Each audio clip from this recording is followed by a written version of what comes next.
who has supported you, who has helped you, who has taught you something. And keep that for a second. So this industry just lost a wonderful individual who's was with Hearst for a long time, representing Veranda. His name was Jim Blazevich. He was my mentor when I came into this industry in the marketing department. He took me under his wing, had been representing Veranda, I'm not sure quite how long, taught me sort of the ropes of the advertising side of the business, how the shelter publications worked. And I think it's important to recognize him, obviously passed too soon. But I know there are lots of mentors, each of us have them in this industry, someone that supported us or that has given us our first leg up. And so I just wanted to take that quick moment because we are here joined by our wonderful partner, Veranda, to say thank you to them. I know he meant a lot to the team there. But with no further ado, because there's quite a bit that needs to be covered tonight, I'd like to introduce you the incredible editor-in-chief of Veranda Magazine, Steele Marcoux, who I've had the pleasure of knowing for I'm not sure how many years, not very many because she's very, very young. And then of course, Century's own belle of the ball, Tara Shaw, who we have been working with for about 2 years to bring this collection to life. And for those that have already seen it behind you through these doors, and if you haven't seen it yet, I hope you will stay afterwards and take your time going through. Every piece is very special. And I'd like to turn it over to these two fabulous ladies to have a conversation with you all and talk about what Tara brings to us in this collection, but then how she came about it. And Steele, lead it off.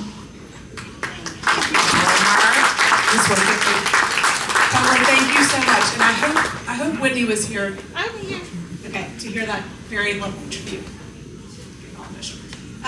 Anyway, Tara, thank you so much for giving me the great honor of helping you debut your beautiful furniture collection to our amazing design community. It really is so special, and I'm so excited to get to kind of dive into it this afternoon, and thank y'all for coming and spending a little bit of time with us.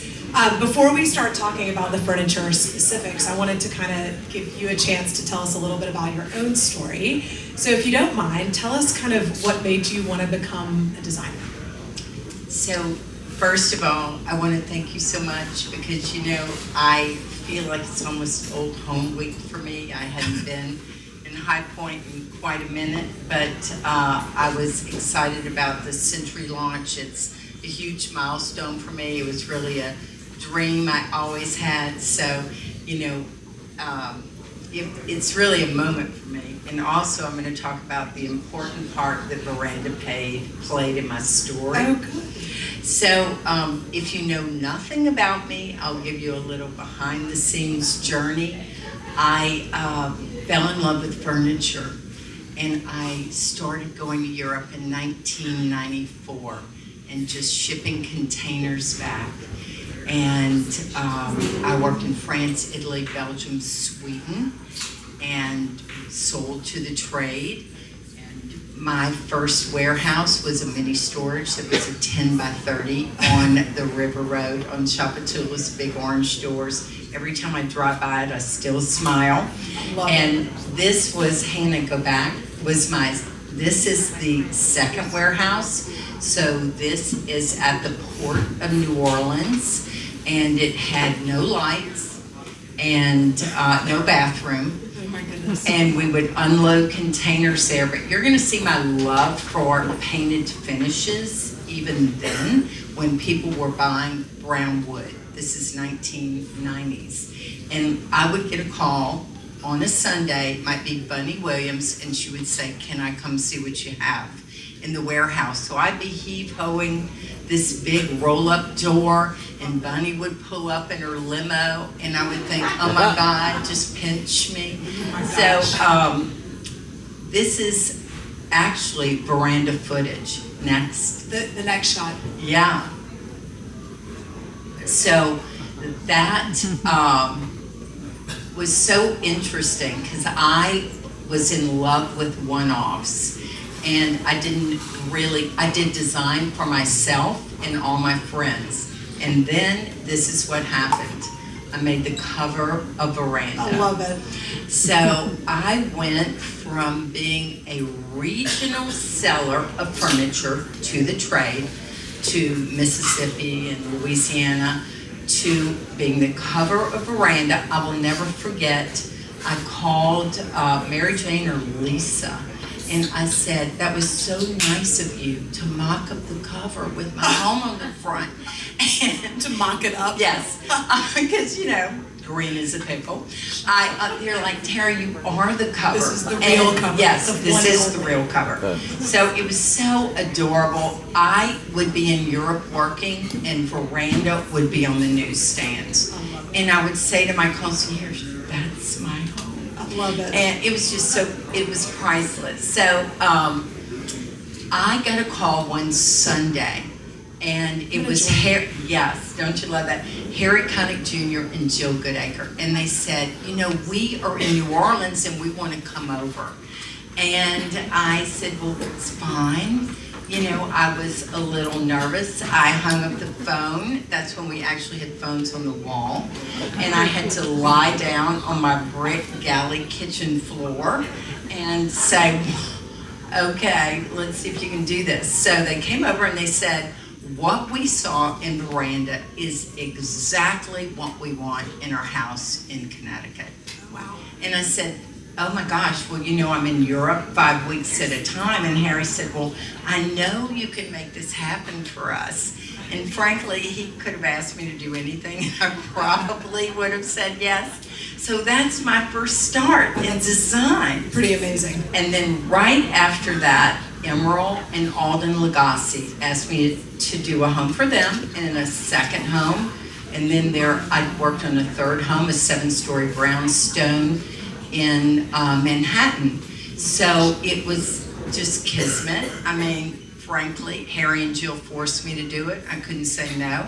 And that's how I landed in this seat today. So thank you, Steele. Oh, wow. I mean, thanks to Lisa. Yes. We all can say thanks to Lisa. But how did you sort of get an understanding of what a great piece of furniture was? And where did your love and appreciation for antiques come from? Okay, so I grew up in a home that had neutral contemporaries. I mean, even on a Saturday, we couldn't even have lint. We would have to do a lint pickup on the floor because all the furniture was white, but yet there was a hero in the room. I mean, there was that Italian credenza, and it spoke volumes to me. I really didn't know at that time that had sort of seeped into my DNA. So I loved contemporary. My mother would paint and contemporary art, and I thought, wow, I understand that. Contemporary art, beautiful hero. Of course, I wasn't voicing that, but basically it seeped in. My love for antiquity is, next slide. Oops. Hold on. Oops. There you go. So that's it. I moved to the city of New Orleans in 1994. I was enamored with the history, the antique stores. I could buy one nice piece of furniture a year, and I went out looking for a desk, and I ended up with this armoire. Oh my gosh. So I knew that, one thing I could do is pull the trigger because I love to shop. So that armoire was monumental for me. It was my first piece. It's gorgeous. It was in my living room. It housed my media, my television, because I didn't want to see a television. I wanted to close the doors and see beauty. And then it moved into my primary bedroom where it housed my media as well. And now it resides in my cabana. So I believe once you find a hero, you just move it around, reinvent your rooms. I think really my love of antiquity came from being immersed in a city that was historic and loved antiques. I know you're very much kind of inspired by New Orleans and the architecture and the history, and that history is so important to you. And so it's interesting to see how that has translated into your love of antiques. But I have to ask you a follow-up question. You said now it resides in your cabana. Is that like outside? No, it's two-story. Okay. And it's a bedroom over the garage. Oh, okay. Yes. That sounds So- like a really fabulous cabana. Unlike any cabana I've ever heard. So where do you, and you may not want to divulge this, but where do you find your best antiques when you're shopping the globe? Okay, let's see. So let's start in Paris, because you Why know not? we all like to fly into Paris, and we all like to go to the Marché aux Puces, but this is right outside the Marché aux Puces, and that is called l'entrepôt, the warehouse, and my nickname for that is the asbestos pit, because I would go in, you know, the ceiling would be falling, and I would leave coughing. But I have to say, I bought that stone table, and I bought those stone lions from my friend Diego there. So it is like, Europe is like a food chain. You have to understand the food chain. So the warehouse is outside the pews. Low food chain, meaning could come from a home and go straight to the warehouse. Okay, and the key is you need to get there when they are unloading their trucks. Okay, now this is the next step up. This is Paul Bert. So you can see that it's more vignette-ish, you know, nicer stalls. More edited. Right, more edited. So it goes from a warehouse typically, a house to a warehouse, from a warehouse to Paul Bert. Okay, so that's 2 levels of markup. Next, Hannah. Okay, now we're going into Serpette. Oh my gosh. Yeah. You know, the last time I was there, I used to buy a lot in Serpette, but everything was 18,000 euro. I'm like this, so when did things become 18,000 euro? Gosh. So yes, I can't shop here because we sell about 99% of what we do to the trade. Amazing. And how do you know a really good piece when you see one? I mean, I know your eye is beyond well trained at this point. All right. So go back, Hannah, 1, and then you need to go to the déballages. That means a fair in the field in a small village. Okay. Now for the training of the eye. So you know that started, I think. So I'm inspecting a directoire bench. So I'm looking to see the way worms have eaten, because there was no fumigation. So a lot of people like to drill wormholes, but you know, you need to pay attention to detail. The good, knowing what a good is, let me just break it down. I know some of the people have heard this, but from my most prolific year in exportation, I shipped 16 40-foot high cube containers. I can get about 200 pieces in a high cube. So I would just touch these pieces. I was so honored to be able to touch, study, understand. You know, I made mistakes along the way, but it helped me have a great appreciation of what a hero is. So here I am at a déballage, I believe this is Le Mans, and that's Chevalier, that's a terracotta 19th century, on a pair of pedestals right behind you that, you know, are original. I'm always looking for authenticity. Yeah, that's so important. You're talking about touching. Do you ever buy online, or is all of your shopping done in person and out in the field, as it were? Okay, so Hannah, precious. I'm better in the field. I'm better in the field because I've learned a lot of stories about touching and feeling. I'm probably tinking this mirror to see if it's mercury glass, you know, because it has a different sound than a reproduction mirror. But I'm also looking at the back of the mirror to make sure it's the original back. And, you know, I'm looking for all these details. And then, Hannah, next slide. Okay, this is my friend Sophie. Anybody that Is she a dealer? Yes. Okay. Anybody that has been to the Paris flea market has passed by Sophie because her stand is right by the parking garage, and it's the exterior of Paul Bert, and it's before you get to Serpat. So she is a dear friend, and I will go see her every time, Steele, but that doesn't mean I'm going to buy from her every time. But the next slide will show you why.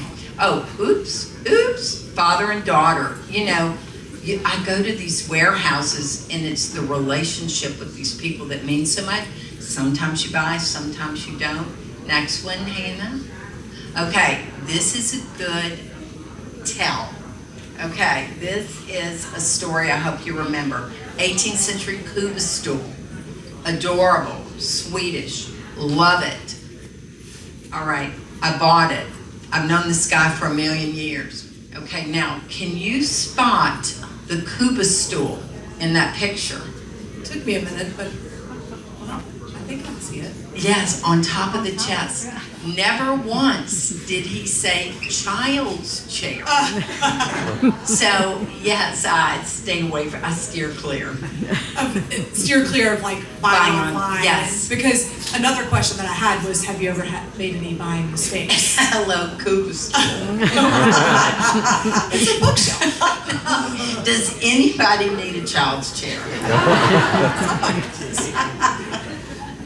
Okay, next I was going to ask you a few questions about decorating with antiques. So, I mean, this is something that obviously we love at Veranda, but I would love to hear from you how you feel like old things can bring new energy to a space and kind of mixing in old things. So, this is a client's home, and that's an 18th century armoire, 18th century Swedish daybed. But what I love about that room sort of will tell the story of if we remove those pieces, that it would not have the depth, the history, the character, whether it's an antique finish, you know, that imperfection I love coming home to. But I think that is the additive for me. I love that. It also seems to me, when I look at that photo, it makes the simple lines stand out more to the contrast.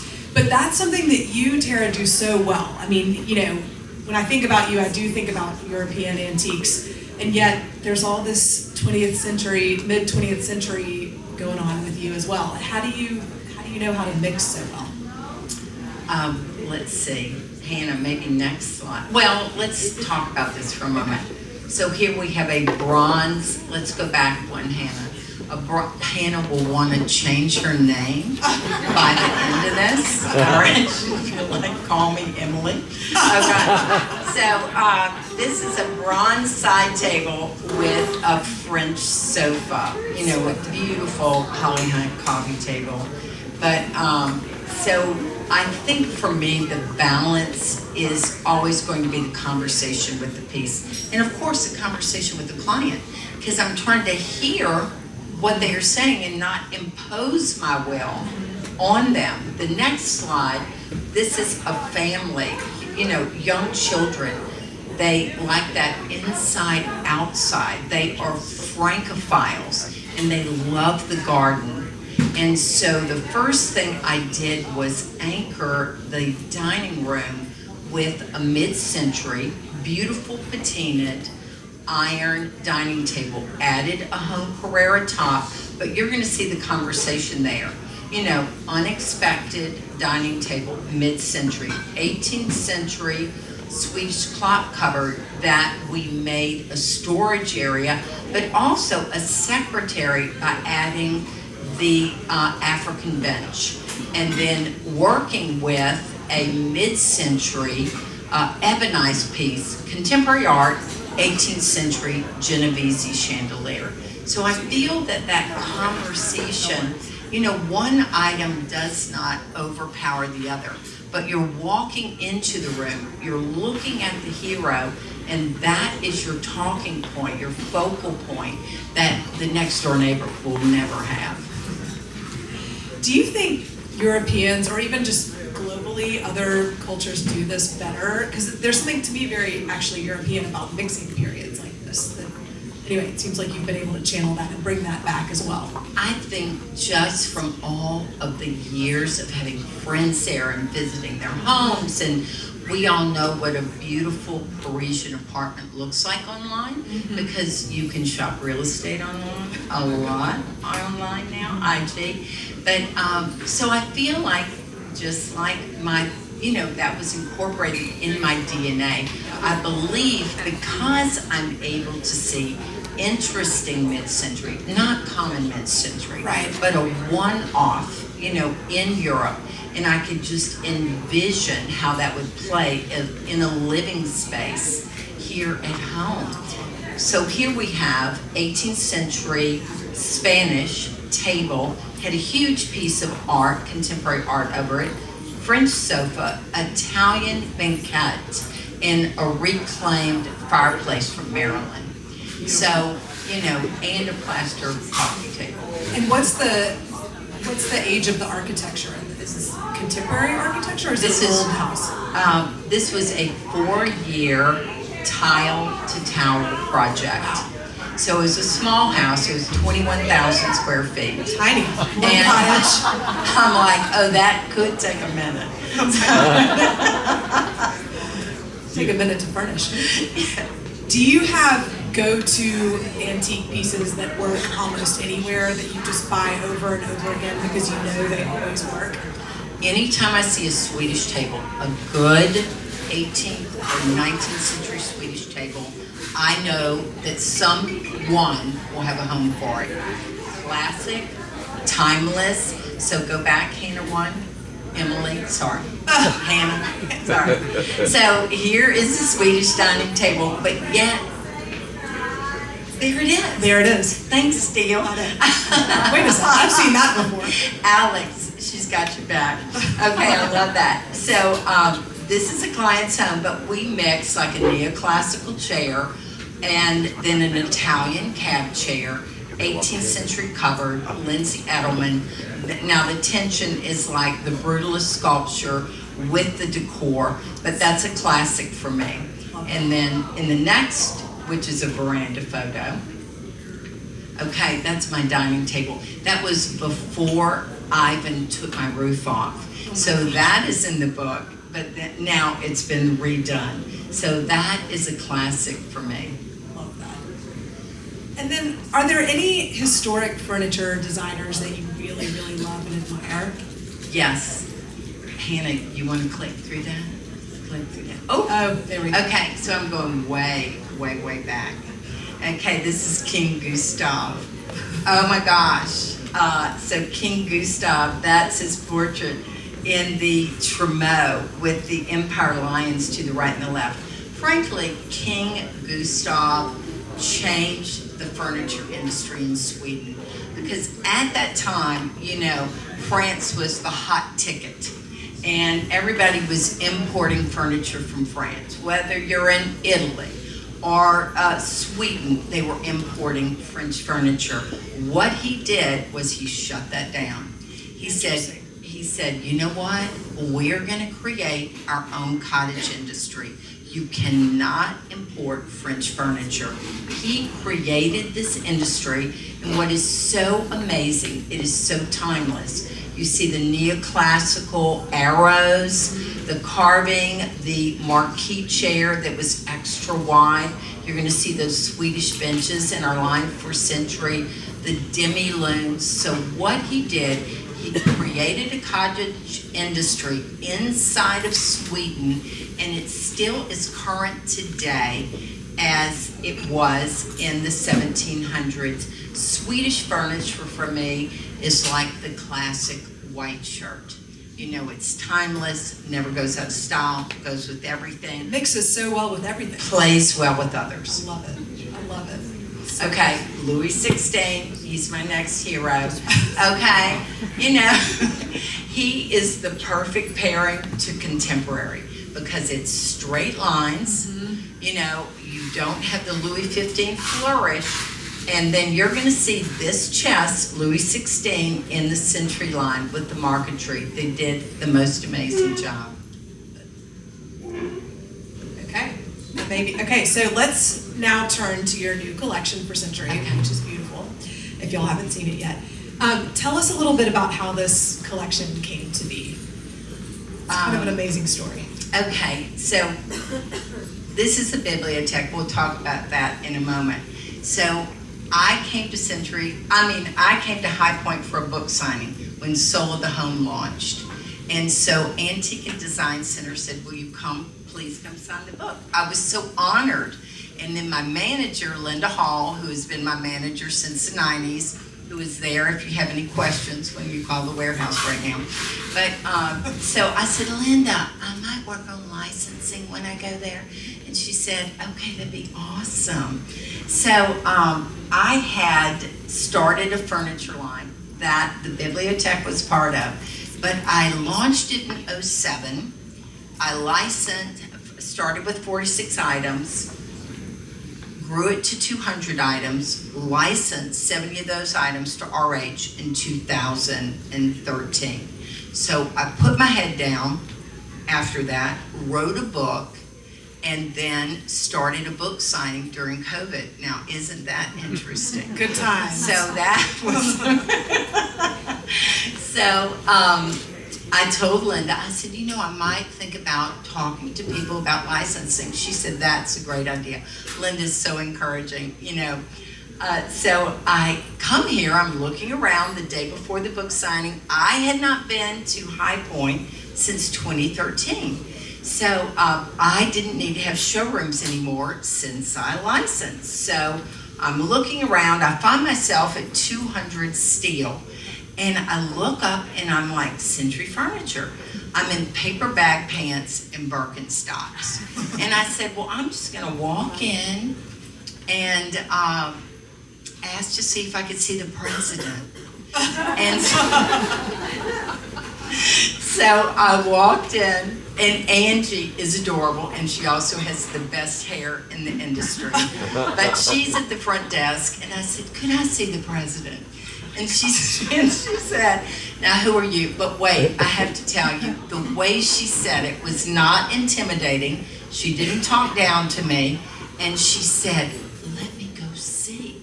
Who are you? And I said, oh, I'm here for a book signing. And I played this out in my head. I don't know if y'all have ever done that. But I said, she's going to come back and she's going to say, do you have a business card? Leave it at the front desk. And I'll say, I don't have a business card, but thank you so much. So she comes back and she says, he'll be with you in 5 minutes. Oh my gosh. So I thought, you know, I don't know if I'm dressed for this, dressed for success, Birkenstocks and paper bag pants. So in 5 minutes, I see 3 men walking toward me. It was Alex, Chuck, and Chad, and they all had smiles on their face. And I'm like, shocked. I came to the right place. Yes, and so they came up and they said, we have your book, we know your furniture line, could we take you to dinner? What about having drinks? And I thought, well, you know, let me just walk around and I'll come back at 5 o'clock with my paper bag pants. And so it was so great. I came back at 5. We sat at a round table in the back, and it was like we had been friends forever. We laughed at factory stories. I mean, I had to work in China and India for 7 years when I did my reproduction line, so I had all sorts of crazy stories. You can imagine I could write a book, How a Blonde Works Asia. So I've hitchhiked, I've done it all. But so it was like we'd been friends forever, so it was kismet. So tell us about some of the very first pieces, antiques, that inspired this collection. I know the bibliothèque is a special one. So I had worked all the déballages, meaning I was out of money. And I came back to Harris. They were having a big fete, and I saw this bibliothèque in a dealer's stall at Paul Bear, and it was like heart-stopping. And I said, okay, you know, no money. Do you buy it? Of course you buy it. Because, you know, I don't want to have any regrets, right? You know when to pull the trigger. So I put in the container, I shipped it back. When we unloaded the container, I just thought, oh my gosh, you know, you're so beautiful. And we set it up in the showroom. 18th century. So that was really with an 18th century crown. Okay. Probably born, you know how the modified kind of pieces. Yes. Mm-hmm. So the client came in and they said, you know, we had the container event. They said, we've got to have this piece for our living room. And at that moment, even though I wasn't creating a furniture line, had no thought of creating a furniture line, I thought, if I sell this piece, we will never be able to reproduce it.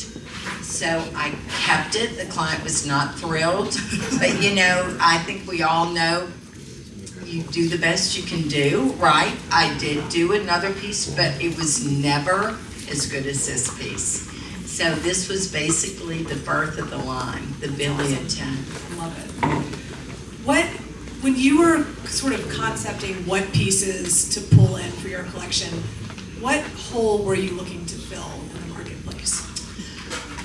Well, and that may not have really been how you were thinking Right. about it, but you know, I wasn't thinking of hole in the marketplace, but what I was thinking of was an edited collection that would appeal to people and be affordable, that really I like to anchor with a hero and then work around it with unexpected but comfortable contemporary and mid-century that you've never seen in the market. yeah. So that was my goal. To set up vignettes, we're not an item-driven line. You can walk into any of these vignettes, you can pick them up, you can drop them in your client's That's so space or true. your store. And what I was trying to make was affordable luxury that looked collected and edited, like it was their biography. Well, you've definitely succeeded in that. Will you show us some of the hero pieces? Yes. I love your way of thinking about heroes. Thank you. So we have this incredible console. This is all hand carved. It's amazing. And it has a honed marble conforming top. It retails at $5,900. And it's in an antique white finish. We put our plaster mirror over it. But that is definitely a hero for me. Every time I look at it, I'm amazed. It's hard to tell that it's not an actual antique, for sure. And then this is our canopy bed. You know, I'm sort of known for canopy beds, but we also created it in an extremely convertible version where you can take the gilded crown off. And our finials are actually from a Venetian rooftop. So it has this strong statement as a 4-poster bed. So I think beds are like a safe haven. You know, I want to escape into that at home. So we wanted to create that luxury for Century. I love that. And the flexibility of that bed Yes. is really great. And I love this one. Okay, this is the piece that I was most concerned about for Century. This is an Italian desk. We call it the Trocadero desk, but it is in this soft finish in wood that is like a French, go ahead Alex, say what it is. Oh, it's like a French wax. French wax finish, romantic, right? And then it has the ebonized detail around the perimeter and the leg. It has a very interesting foot. And I thought, will the Century customer relate to this desk? It was really the only piece I was concerned about. And you know, from day one, I heard people loving the desk. So I thought if they love the Trocadero, they're gonna love the whole The rest, line. yeah, that's yes. such a good point. And let's talk a little bit about scale. Is when your sort of inspiration are these antiques? Is it hard to get scale right for a contemporary customer, or are the answers to our scale problems actually in the antiques themselves? So that's a yes and a no. Okay. So, Hannah, let's go to the next slide. Okay, here we go, scale. Let's talk about scale. I bought this table in a much smaller size. It is a mid-century French table, neoclassical. We did an aged, thank you, aged brass with a honed marble top. All of our stone is honed for quiet elegance. So this table was born small. It was elongated to the century #1 selling coffee table. Smart. But then next, here is the 18th century Klismos chair. Now, it was born in that grand scale, and then it was perfect in the 1700s, and it's perfect today. So, not modified. That's interesting. Some things you have had Yes. to scale up, but Yes. others no. Okay, that's very interesting. And then, what about finishes? Because that's something that really impressed me as we looked through yesterday. There's I think there's an authenticity that comes through with the finishes, and let's talk a little bit about how important that was to you. So, Hannah, maybe it's the next photo? Okay, so here we go. I am a connoisseur of finishes. Truly. As you know, I've said, I can spot a bad finish at 4 a.m. with no flashlight in our faces coming off the back of a truck at the flea market. I'm like this. Edited. Pass. Yeah, pass. So I am a connoisseur with finishes. So what I wanted to deliver for Century was something that did not look manufactured, that looked authentic, time-honored, that you would be so proud to own, you know, for the rest of your life, that becomes the piece that you pass down in your family. So really, that's why they were an incredible partner. Will you talk a little bit about this piece? Oh my gosh, okay, here we go. This is our Ottoman coffee table that comes in 2 beautiful finishes, because it's not just about the time-honored finish, you've got to have the balance with that.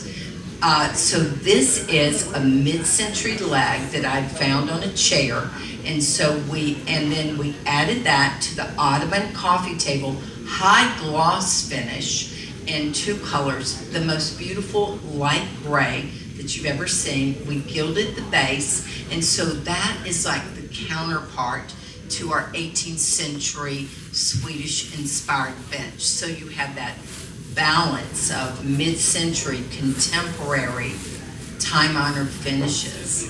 Thank you. Like nothing I've ever seen before, which is so great. I think, too, there's such a sense of craftsmanship, and I mean, you can kind of see it in the gilding on the base, but let's talk a little bit about Century's process with craftsmen and how that works. Okay, so this is taken from an 18th century. So this is carving at one of the factories in Indonesia. It is literally European carving. It is spot on, and so I'm so proud of that. So that is the 18th century bench we're talking about. And if you go to the next one.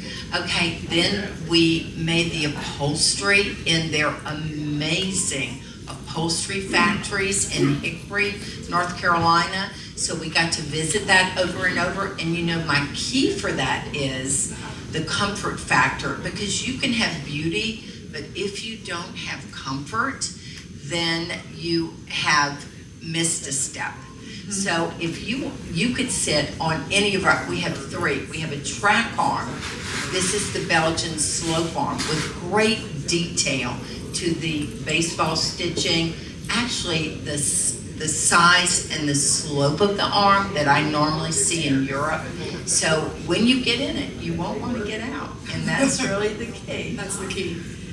And then how, with all of these wonderful finishes, how did you kind of ensure, what was the process like to, you know, make sure that they were exactly what you had in mind. Okay. I love this photo.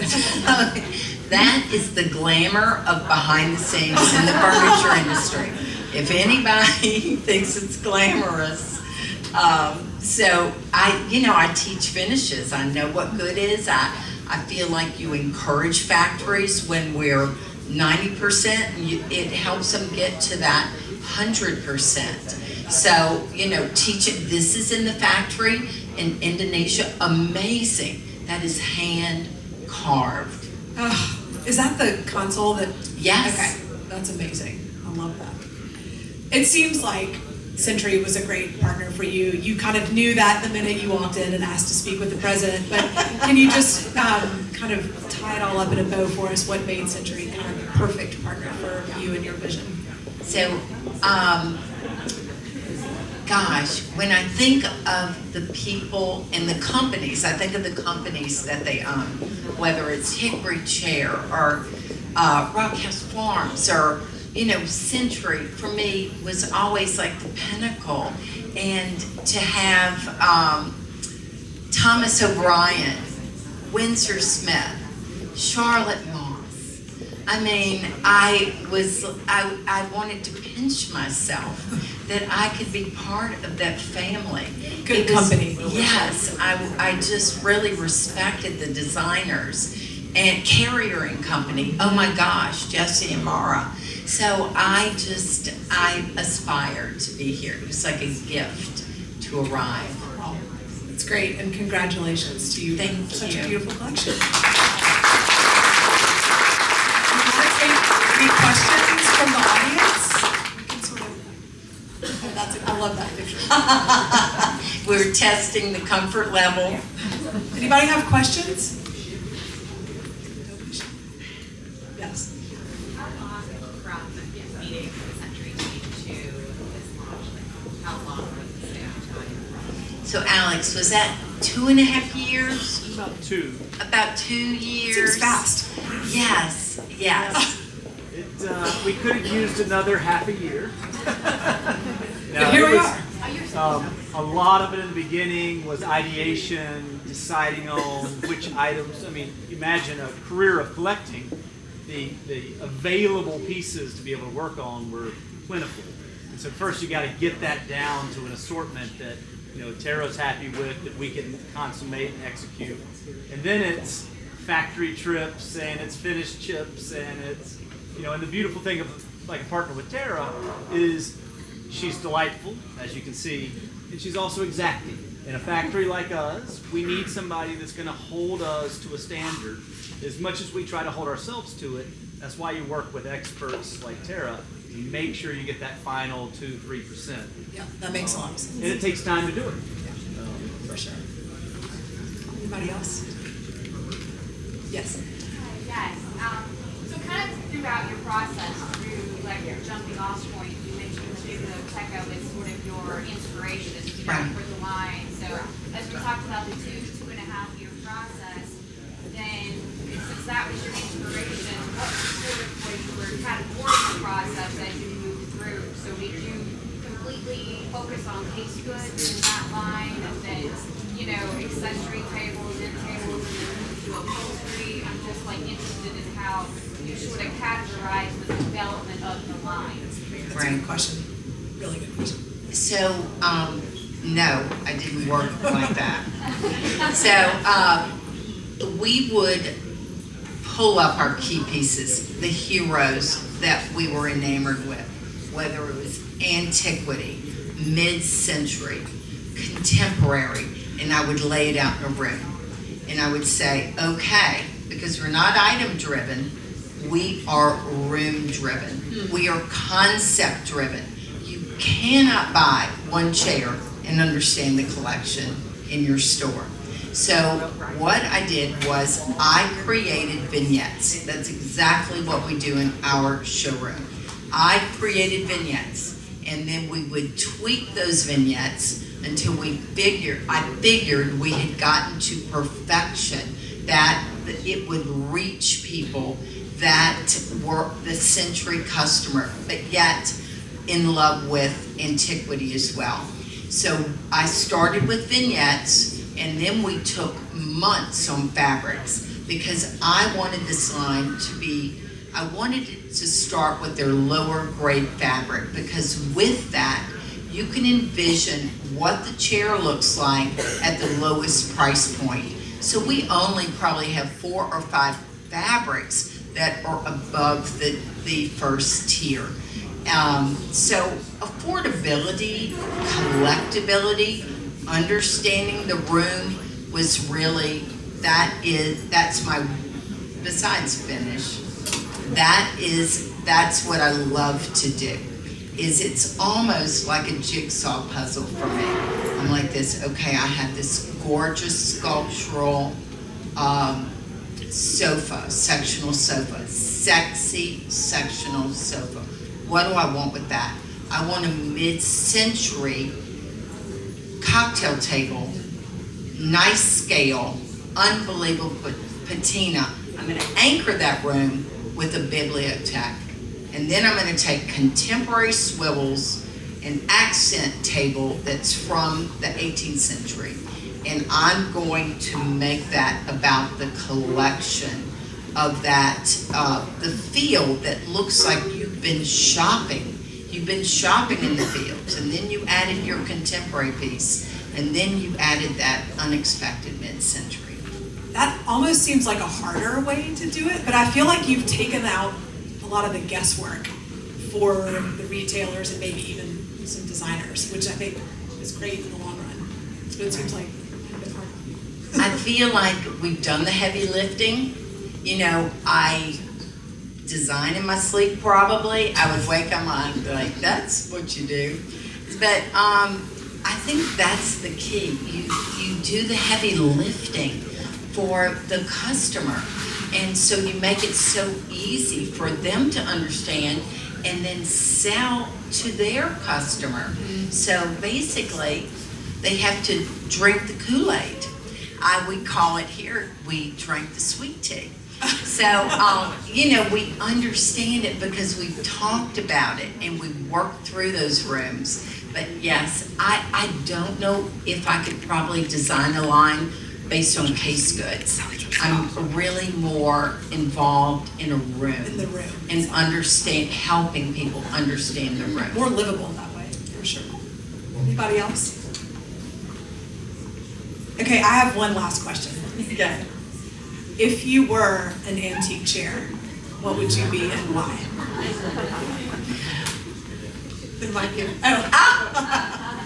This chair is in the Century line. I would be a Savonarola. You know, That is awesome. Savonarola, I mean, he was fabulous in the 1700s. He is chic today. This is a mid-century Savonarola. What I love about it is the detail.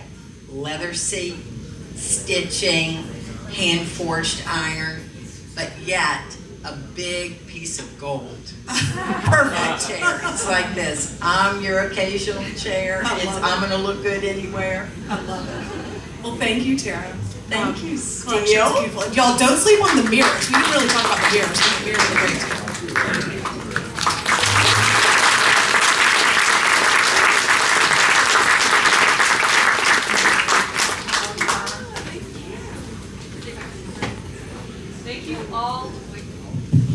Thank you all again for being here. We really appreciate it. Just another round of applause for these two ladies.